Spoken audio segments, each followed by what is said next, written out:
चारी चौखंड के पोखरवा जल उमड़ती आय, दूध उमड़ती आय।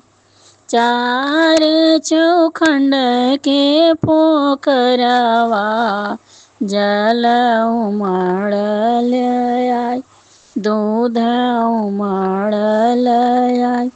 लेहु ना कवन राम धोतिया, जल करय स्नान।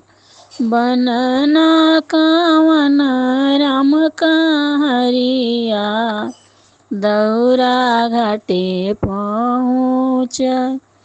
पैरना कवनी दे चुनरिया, आजू कोसिया भराय, आजू कोसिया भराय।